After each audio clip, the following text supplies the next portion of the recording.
केवळ अचूक आणि वेगवान नव्हे तर आपण पाहत आहात निपक्ष निर्भीड रोखोक चौफेर महाराष्ट्र न्यूज। गेवराई तालुक्यातील सावरगाव वाळू घाटातून टेंडरच्या नावाखाली पोकलेन जेसीबी बुलडोझरच्या सहाय्याने चक्क अंबड तालुका हद्दीतील गोदावरी नदीच्या पात्रात उत्खनन करत हायवा भरून दिले जात आहेत, तर दुसरीकडे पाणी असलेल्या खोलगट भागात 50 पेक्षा जास्त केणीद्वारे अंबड हद्दीतील वाळू गेवराई हद्दीत ओढून हायवा भरून दिले जात आहेत। त्यामुळे गोदावरी नदीच्या पात्रात 20-20 फुटी खड्डे पडलेले आहेत।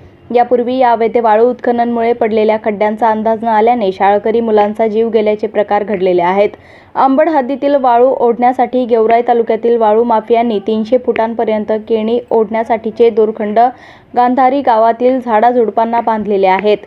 गेवराई तालुक्यातील वाळू माफियांना राजकीय आश्रय तर चक्क आजी-माजी आमदार व मंत्र्यांच्या घरातील लोक या धंद्यात असल्याने त्यांच्या विरोधात कारवाई करण्याच्या फंद्यात महसूल व पोलीस प्रशासनाचे अधिकारी पडत नसल्याने हा प्रकार बिनदिक्कत राजरोसपणे सुरू असल्याचे अंबड तालुक्यातील एक कर्तव्यावर असलेल्या तलाठीने चौफेर महाराष्ट्र न्यूजशी बोलताना सांगितले। अंबड तालुक्यातील 3 शासकीय वाळू घाट गेलेले आहेत, तरीही गोपनीय माहिती घेऊन अंबडचे तहसीलदार विजय चव्हाण हे सरसकट गुन्हे दाखल करण्याची धमक ठेवतात, परंतु गेवराई तालुक्यातील वाळू माफिया अंबड तालुक्यातील गोदापात्र ओरबाडून नेत असताना तहसीलदार विजय चव्हाण गप्प का?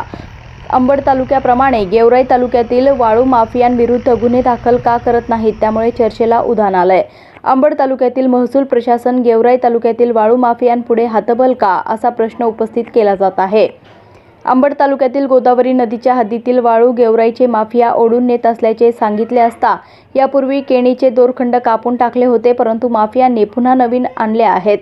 त्यासाठी जालना आणि बीडच्या जिल्हाधिकारी व पोलीस अधीक्षक यांना पत्राद्वारे गेवराई तालुक्यातील वाळू माफिया विरुद्ध MPDA अंतर्गत किती तडीपारीची कारवाई करण्यासाठी जालना, बीड पोलीस व महसूल प्रशासनाने संयुक्त कारवाया करण्यासाठीची मागणी पत्राद्वारे केली असल्याचे तहसीलदार विजय चव्हाण यांनी चौफेर महाराष्ट्र न्यूजशी बोलताना सांगितले।